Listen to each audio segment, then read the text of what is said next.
सारे देवताओं के दरवाजे पर जाकर कहना पड़ेगा कि हमारा दुख काट दो, पर शंकर के मंदिर में जाकर कभी नहीं कहना पड़ेगा कि मेरा दुख काट दो। शिव के मंदिर में तो एक काम करो जो पुराने समय में माताएं करती थी, जो पुराने समय में पुरुष करते थे, जो पुराने समय में बुजुर्ग करते थे। अपने घर का एक लोटा पानी भरकर सुबह से माताएं निकलती थी, हाथ में एक छोटी सी डलिया, उसमें थोड़े से फूल बेलपत्र आदि पड़े रहते थे, एक हाथ में जल का पात्र रहता था और उसको लेकर माताएं शिव मंदिर में जाकर समर्पित करती थी। अर्थात क्या हुआ इससे?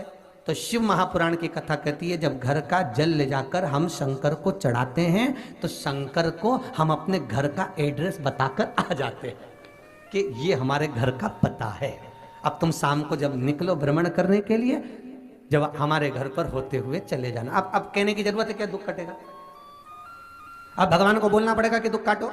कुछ नहीं कहना, बस एड्रेस बताना। हमें भी भगवान के मंदिर में जाकर ये नहीं कहना कि तुम दुख काटो, हमें तो बस केवल एक लोटा जल लेकर जाना है और भगवान को समर्पित करना है, विनती करना है, निवेदन करना है और भगवान उसको स्वीकार कर लेगा। बस एक लोटा पानी। अब इतना सरल देव देखो कहीं मिलने वाला है क्या? सारे देवताओं के पूजन में तो सारी सामग्री चाहिए, अच्छे अच्छे वस्त्र पहनाओ, आभूषण पहनाओ, रतन पहनाओ, माणिक पहनाओ, मोती पहनाओ, ये पहनाओ, वो पहनाओ। शंकर जी को एक लोटा पानी, हर हर महादेव 3 बार। शिव जी की कथा कितनी विचित्र, वो कहते हैं अगर पानी भी नहीं है चढ़ाने के लिए, तुम्हारे घर में मान लो जल भी नहीं है, बस 3 बार ताली बजा दो। और वो भी नहीं कर सकते तो शिव मंदिर के दरवाजे पर जाकर बम बम बोले बोल दो। वो भी नहीं कर सकते तो मात्र शिखर का दर्शन कर लीजिए। शिखर दर्शनम सर्व पाप नाशनम। मात्र शिखर का दर्शन करो, उससे भी सर्व पापों का नाश हो जाता है। जल चढ़ाने का भी एक तरीका है और शिव महापुराण की कथा कहती है कि जल जो भगवान शिव को चढ़ाया जाता है उस 3 तरह का जल शंकर को समर्पित होता है। बहुत ध्यान से सुनना आज की कथा। 3 तरह का जल शिव को समर्पित होता है और वो तीनों तरह के जल का अलग अलग भाव है महाराज।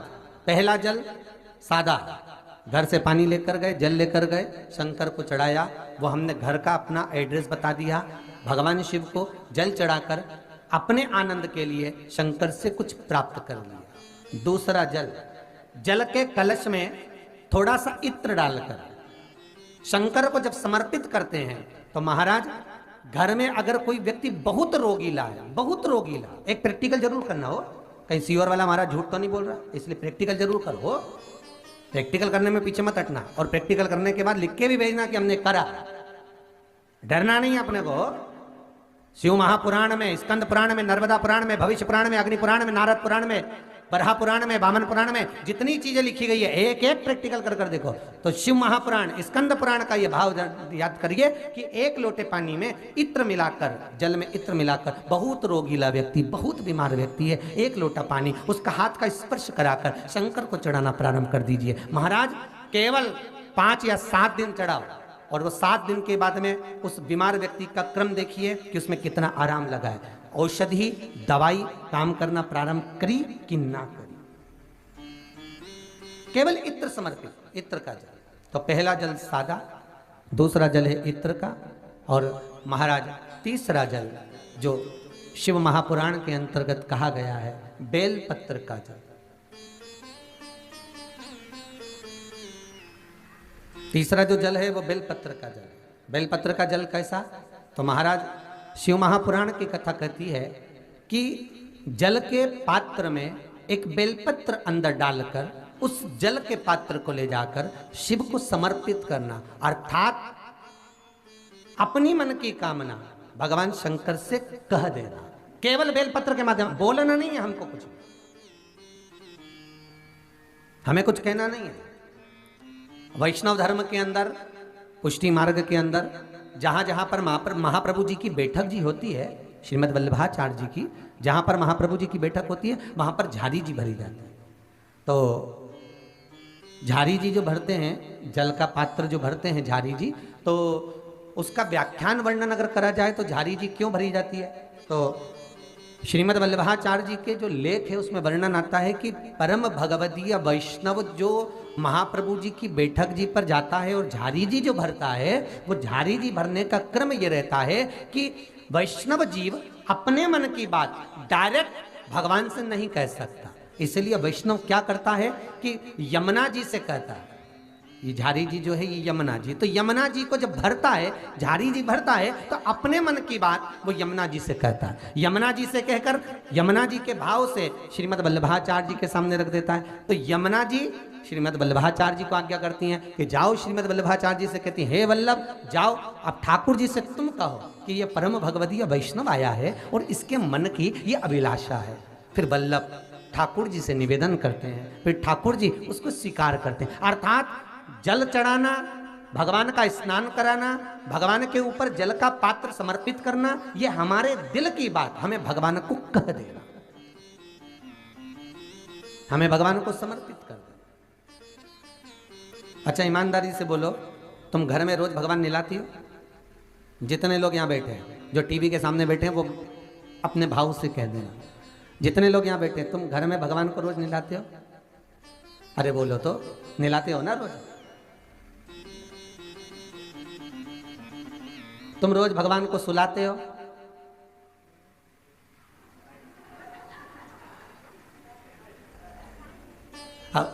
आधे इधर वाले बोल दो और आधे इधर वाले बोल दो, हो कुछ तो हो ही जाएगा। अब एक बात बताओ, तुमने भगवान को सुलाया ना सुलाया वो आपके ऊपर।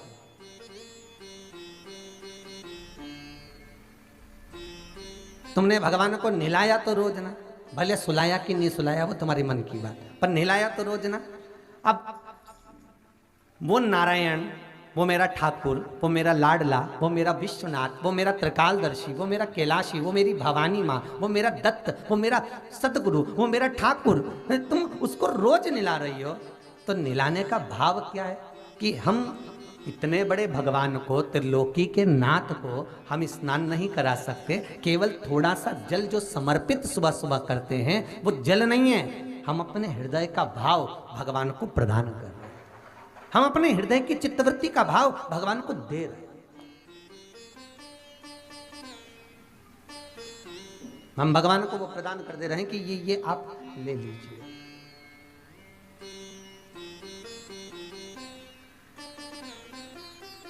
जितनी वस्तुएं, जितनी सामग्री पूजन की भगवान को चढ़ती है ना, उतनी सामग्री में कुछ ना कुछ भाव रहता है। बहुत ध्यान देना, जो भी सामग्री आप भगवान को चढ़ा रहे हो, 3 तरह का जल का जो व्याख्यान वर्णन किया गया। एक सादा जल जो भगवान को कहा, आपने अपना एड्रेस बता दिया, आपने अपने मन का भाव बता दिया। इत्र का जो जल चढ़ाया गया वो केवल रोग मुक्ति के लिए चढ़ाया गया। और तीसरा बेलपत्र, अगर उस जल में एक बेलपत्र भी पड़ी हुई है और वो बेलपत्र पड़ा हुआ जल आप जिस भाव से चढ़ा रहे हो, जिस कामना से चढ़ा रहे हो, शंकर वो कामना आपकी पूर्ण कर देते।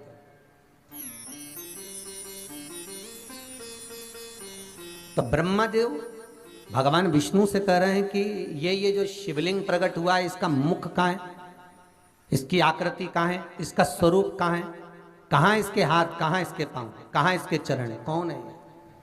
भगवान बोले तुम नहीं जान सकते ब्रह्मा, तुम नहीं जान सकते।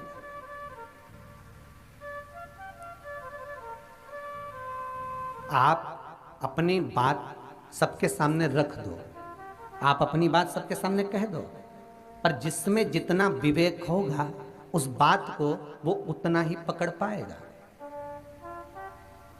बैसाख के महीने में 3 तरह का जल शिव जी पर जरूर से चढ़ाएं। इसका प्रैक्टिकल करके देखें, आपको लाभ मिलेगा। ओम नमः शिवाय।